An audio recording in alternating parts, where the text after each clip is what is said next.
அஷ்ஹது அல்லா இலாஹா இல்லல்லாஹு வஹ்தஹு லா ஷரீக லஹு வ அஷ்ஹது அன்ன முஹம்மதன் அப்துஹு வ ரசூலுஹு அம்மா பஅது ஃபௌது பில்லாஹி மினஷ் ஷைத்தானிர் ரஜீம் பிஸ்மில்லாஹிர் ரஹ்மானிர் ரஹீம் அல்லாஹும்ம ஸல்லி அலா முஹம்மதின் வ அலா ஆலி முஹம்மத் கமா ஸல்லைத அலா இப்ராஹீம வ அலா ஆலி இப்ராஹீம இன்னக ஹமீதுன் மஜீத் அல்லாஹும்ம பாரிக் அலா முஹம்மதின் வ அலா ஆலி முஹம்மத் கமா பாரக்த அலா இப்ராஹீம வ அலா ஆலி இப்ராஹீம இன்னக ஹமீதுன் மஜீத். அன்பிற்குரியவர்களே, அஸ்ஸலாமு அலைக்கும் வரஹ்மத்துல்லாஹி வபரகாத்துஹு. அஹ்மதியா முஸ்லிம் ஜமாத் வழங்கும் மாநபி ஸல்லல்லாஹு அலைஹி வஸல்லம் அவர்கள் தந்த உண்மை இஸ்லாம் என்ற இந்த நிகழ்ச்சியின் வாயிலாக உங்களை சந்திப்பதில் மற்றற்ற மகிழ்ச்சி அடைகின்றோம். அன்பிற்குரியவர்களே, ஷரியத் பாதுகாப்பு பேரவை என்கின்ற அமைப்பு சமீப காலத்தில் தமிழகத்தில் கூட்டங்களை நடத்தி அஹ்மதியா முஸ்லிம் ஜமாத்திற்கு எதிராக பேசி வருகிறார்கள். அவர்கள் அஹ்மதியா முஸ்லிம் ஜமாத்திற்கு எதிராக எழுப்பிய ஆட்சேபனைகளுக்கு நாம் கடந்த 2 வாரங்களாக திருக்குர்ஆன் ஹதீஸ் அடிப்படையில் விளக்கமளித்து வந்து கொண்டிருக்கின்றோம். ஷரியத் பாதுகாப்பு பேரவை, இறுதி நபித்துவ பாதுகாப்பு பேரவை என்ற பெயரில் இவர்கள் மாநாடுகளையும் கூட்டங்களையும் நடத்தி வருகிறார்கள். அஹ்மதியா முஸ்லிம் ஜமாத் ஹஜ்ரத் எம்பெருமானார் காத்தமுன் நபியின் ஹஜ்ரத் முஹம்மது முஸ்தபா ஸல்லல்லாஹு அலைஹி வஸல்லம் அவர்களை மகிமைப்படுத்துவதில்லை என்கின்ற ஒரு பாவலாவை இவர்கள் பாமர முஸ்லிம்கள் மத்தியில் காட்ட முற்பட்டிருக்கிறார்கள். அஹ்மதியா முஸ்லிம் ஜமாத் ஹஜ்ரத் நபிகள் நாயகம் முஹம்மது நபி ஸல்லல்லாஹு அலைஹி வஸல்லம் அவர்களை முழுமையாக ஏற்றுக்கொண்டிருக்கிறது. ஆனால் இன்றைய இந்த உலமாக்கள், ஆலிம்கள் மக்கள் மத்தியில் திசை திருப்பும் பாணியில் ஈடுபட்டிருக்கிறார்கள். இவர்கள் ஹஜ்ரத் முஹம்மது நபி ஸல்லல்லாஹு அலைஹி வஸல்லம் அவர்கள்தான் இறுதி நபி என்று கூறுகின்ற இவர்கள் ஹஜ்ரத் ஈசா நபி அலைஹிஸ்ஸலாம் அவர்கள் இறுதி காலத்தில் வருவார்கள் என்று சொல்லி இவர்கள் கூறுகின்ற கூற்றுக்கு இவர்களே முரண்படுகிறார்கள். இதுதான் வேடிக்கை. இறுதி நபி என்று ஒரு பக்கம் கூறுகிறார்கள், ஈசா நபி வருவார் என்று கூறி இவர்கள் கூறுகின்ற கூற்றை இவர்கள் முரண்பட்டுக் கொண்டிருக்கிறார்கள். அது மட்டுமல்ல, இவர்கள் அந்த கூட்டத்தில் இறுதி நபி என்று ஏற்றுக்கொள்வது இஸ்லாத்தின் அடிப்படை என்று கூறியிருக்கிறார்கள்.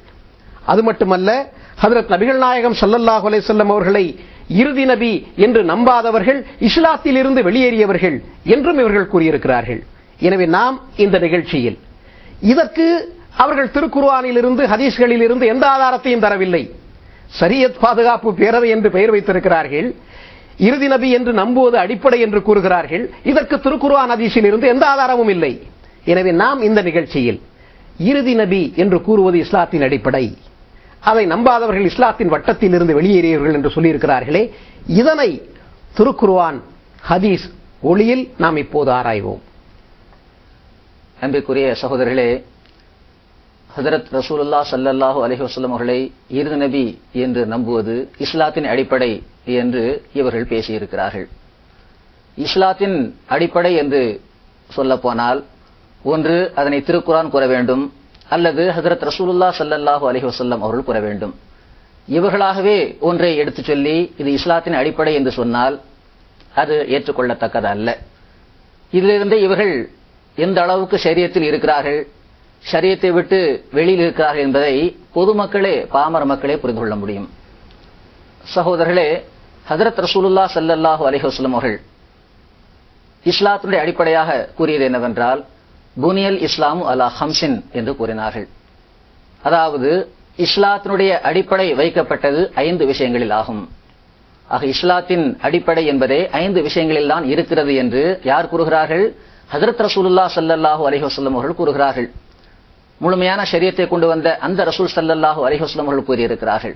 ஆக அந்த 5 விஷயங்களிலும் இறுதி நபித்துவம் என்பதை ரசூல் ஸல்லல்லாஹு அலைஹி வஸல்லம் அவர்கள் ஒரு கொள்கையாக சொல்லவில்லை. அடுத்து ஈமான் கொள்ள வேண்டிய 6 விஷயங்கள் என்ன என்பதை பற்றியும் ரசூல் ஸல்லல்லாஹு அலைஹி வஸல்லம் அவர்களே நமக்கு விளக்கி சொல்லியிருக்கிறார்கள். இதைத்தான் நாம் ஷரியத் என்று இன்று வரை நம்பி வந்திருக்கிறோம், வருகின்றோம்.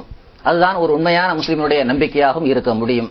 அந்த 6 விஷயங்களில் கூட ரசூல் ஸல்லல்லாஹு அலைஹி வஸல்லம் அவர்கள் தம்மை இறுதி நபி என்று சொல்ல வேண்டும் என்று நம்ப வேண்டும் என்பதை ஒரு கடமையாக அவர்கள் எடுத்துச் சொல்லவே இல்லை. ஆக இவர்கள் இறுதி நபித்துவ கொள்கை இஸ்லாத்தில் உள்ள அடிப்படை விஷயமாகும், எவர்கள் இதனை நம்பவில்லையோ அவர்கள் இஸ்லாத்தை விட்டு புறம்பை சென்று விட்டார்கள் என்று கூறுகிறார்களே, ஷரியத்திற்கு மாற்றமான ரசூல் ஸல்லல்லாஹு அலைஹி வஸல்லம் அவர்கள் சொல்லாத ஒரு விஷயத்தை இவர்கள் சொல்கிறார்கள் என்பதை சகோதரர்களே நீங்கள் புரிந்து கொள்ள வேண்டும்.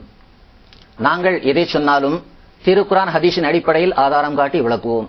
ஆனால் இந்த மக்கள் தன்னுடைய சுய கருத்தை தான் கூறுகின்றார்களே தவிர குர்ஆனுடைய வசனத்தையோ அல்லது ஹஜ்ரத் ரசூல் ஸல்லல்லாஹு அலைஹி வஸல்லம் அவருடைய கூற்றையோ ஆதாரமாக இவர்களால் காட்ட முடியவில்லை என்பதை அந்த டிவி நிகழ்ச்சியை பார்க்கின்ற ஒவ்வொருவரும் தெளிவாக தெரிந்து கொள்ளலாம்.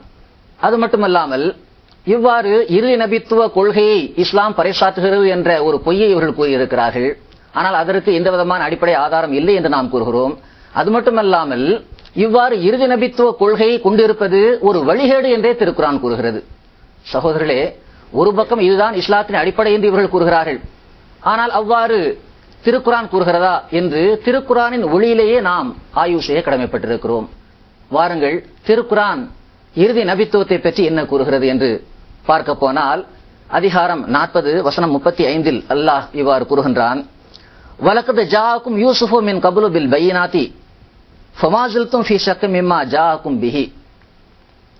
அதாவது, இதற்கு முன்னர் யூசுப் தெளிவான சான்றுகளுடன் உங்களிடம் வந்தார்.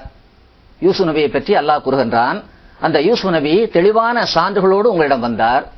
ஆனால் அவர் உங்களிடம் கொண்டு வந்தது குறித்து நீங்கள் ஐயப்பாட்டிலேயே இருந்தீர்கள். அவர் மரணமடைந்த போது அவருக்கு பின்னர் எந்த தூதரையும் அல்லாஹ் ஒருபோதும் அனுப்ப மாட்டான் என்று அந்த காலத்து மக்கள் சொன்னார்கள் என்பதை அல்லாஹ் திருக்குரானில் சுட்டிக்காட்டுகின்றான். அடுத்து, அப்படி யாரையுமே இறைவன் நபியாக அனுப்ப மாட்டான் என்று நினைப்பது எப்படிப்பட்ட கொள்கை? அதை அடுத்து அல்லாஹ் கோடிட்டு காட்டியிருக்கிறான். பாருங்கள், கஸாலிக யுலிலுல்லாஹு மன் ஹுவ முஸ்ரிஃபுன் முர்தாப். இவ்வாறே அல்லாஹ் வரம்பு மீறுபவர்களையும் ஐயம் கொள்பவர்களையும் வழி தவறியவர்கள் என்று முடிவெடுத்துக் கொள்கின்றான். ஆக, இன்னாருக்கு பிறகு இறைவன் எவரையும் நபியாக அனுப்ப மாட்டான் என்று நம்பக்கூடிய இந்த கொள்கை இருக்கிறதே, இது வரம்பு மீறிய கொள்கை, அத்துமீறலான கொள்கை என்று அல்லாஹ் கூறுகின்றான். அடுத்து, இவர்கள் வழிகட்டவர்கள் என்றும் அல்லாஹ் கூறுகின்றான். சகோதரர்களே, இதுதான் இறுதி நபித்துவ கொள்கையை பற்றி திருக்குரான் எச்சரிக்கின்ற வார்த்தை. ஆக, அல்லாஹ் இன்னாருக்கு பிறகு ஒருவரை நபியாக அனுப்ப மாட்டான் என்று நீங்களே சுயமாக முடிவெடுத்துக் கொள்வது, இது வழிகட்டத்தன்மை, வழிகேடு என்று அல்லாஹ் கூறுகின்றான். எனவே ஷரியத்து கூறுகின்ற விஷயம் இதுதான். எனவே ஷரியத்தை பாதுகாக்கக்கூடியவர்களும் இந்த அடிப்படையில் சிந்திக்க வேண்டும். திருக்குரானை இந்த அடிப்படையில் சிந்தித்தால், ரசூல் ஸல்லல்லாஹு அலைஹி வஸல்லம் அவர்கள் இறுதி நபி, அவருக்கு பிறகு எவரையுமே அல்லாஹ் நபியாக அனுப்ப மாட்டான் என்று சொல்வது இந்த வசனத்தின் அடிப்படையில் அதுவும் வழிகேடுதான் என்பதை மிக தெளிவான முறையில் நீங்கள் தெரிந்து கொள்ள முடியும். அன்பிற்குரிய நேயர்களே, திருக்குர்ஆனினுடைய 40வது அதிகாரம் 35வது வசனத்தை இங்கே எடுத்து வைத்தார்கள். அல்லாஹ் இதனை ஒரு படிப்பினையாக வைத்திருக்கிறான். யூசுப் நபியினுடைய சம்பவத்தை எடுத்துச் சொல்லி, அவர் மரணமடைந்த பிறகு அவருக்கு பிறகு அல்லாஹ் எந்த தூதரையும் அனுப்ப மாட்டான் என்று நீங்கள் சொல்லக்கூடாது. அவ்வாறு சொல்வீர்களேயானால் அவர்கள் வழி தவறியவர்கள் என்று அல்லாஹ் திருக்குர்ஆனில் பதிவு செய்து வைத்திருக்கிறான். இனி காலங்காலமாக வரக்கூடியவர்களும் இந்த நடைமுறையை பின்பற்ற வேண்டும் என்பதற்காகத்தான் இறைவன் இதனை பதிவு செய்து வைத்திருக்கிறான். திருக்குர்ஆன் ஒரு வரலாற்று புத்தகம் அல்ல, மாறாக படிப்பினை பெற வேண்டும் என்ற நோக்கத்தோடு அல்லாஹ் பதிவு செய்து வைத்திருக்கிறான். ஆனால் இன்று ஷரியத் பாதுகாப்பு பேரவை இறுதி நபி என்பது அடிப்படை என்று சொல்லி வருகிறார்கள். ஆனால் ஷரியத்தாகிய திருக்குர்ஆன் அதற்கு எதிராக சொல்லிக் கொண்டிருக்கிறது. எனவே இவர்கள் திருக்குர்ஆனின் பக்கம் கவனம் செலுத்த வேண்டும். திருக்குர்ஆன் என்ன சொல்லி இருக்கிறது என்பதை பார்க்க வேண்டும். திருக்குர்ஆனில் இருந்து ஆதாரத்தை எடுத்து வைக்க வேண்டும். அஹ்மதியா முஸ்லிம் ஜமாத் கடந்த 120 ஆண்டு காலமாக திருக்குர்ஆனில் இருந்தும் ஹதீஸ்களில் இருந்தும் ஆதாரம் காட்டி பேசிக் கொண்டிருக்கிறது. இந்த முல்லாக்கள், இந்த மூலைமார்களுக்கு துணிவு இருக்கும் என்று சொன்னால் திருக்குர்ஆன் ஹதீஸ் அடிப்படையில் அஹ்மதியா முஸ்லிம் ஜமாத்தில் பக்கம் ஆதாரங்களை எடுத்து வைக்க வேண்டும்.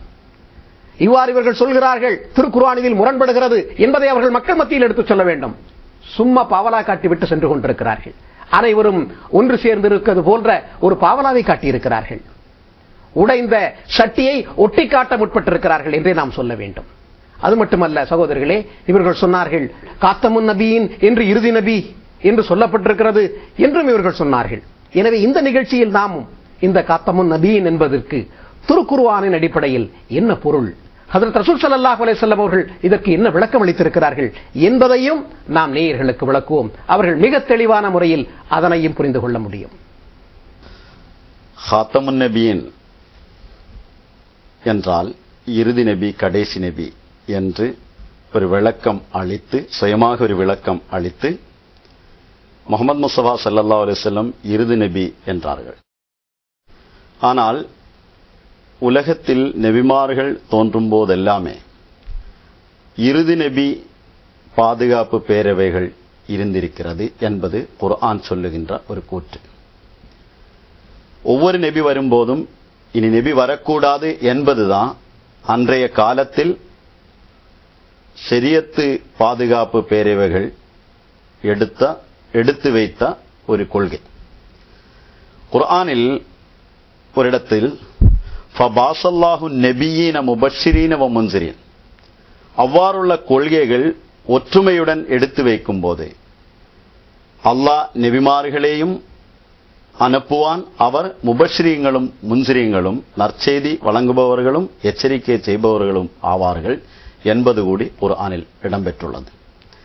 ஹஜ்ரத் ஸ்ரீ கிருஷ்ணர் அவர்கள் வந்ததுக்கு பிறகு இனி கலியுகத்தில் அவரே திரும்ப வருவாரே தவிர வேற யாருமே வரமாட்டார் என்பதுதான் இந்துக்களுடைய கொள்கை. அது கடவுளாக வருவார், கடவுளாக அவதாரம் எடுத்து வருவார்.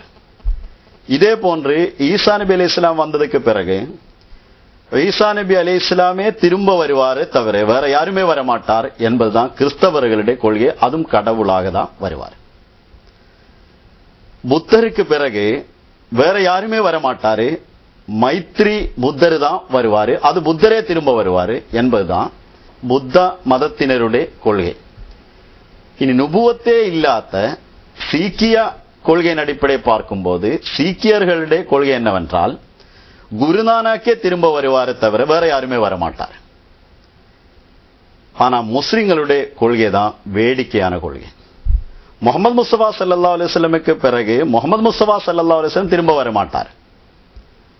அதற்கு முன் வந்தார், 2000 வருடங்களுக்கு முன்னாடியே இஸ்ரவேல் மக்களுக்காக நபியாக வந்துள்ளார். ஈசா நபி திரும்ப வருவாரு என்பதுதான் இவர் சொல்றார்.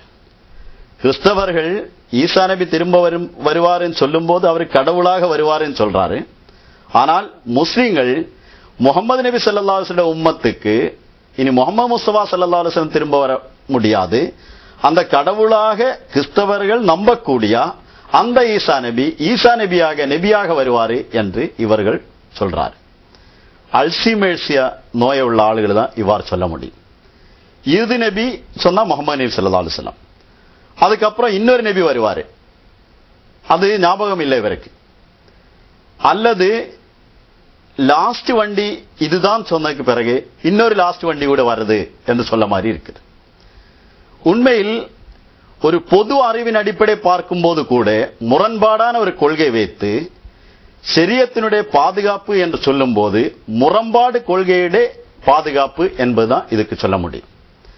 இனி ஹாத்தமுன் நபியின் என்பதை நாம் ஆய்வு செய்வோம். ஹாத்தம் என்பது ஒரு அரபி சொல். இந்த அரபி சொல் குர்ஆனில் ஒரே இடத்தில் தான் வந்துள்ளது, ஹாத்தம் என்ற நிலைமையில். ஹத்தமா என்று பல்வேறு இடங்களில் இடம்பெற்றுள்ளது.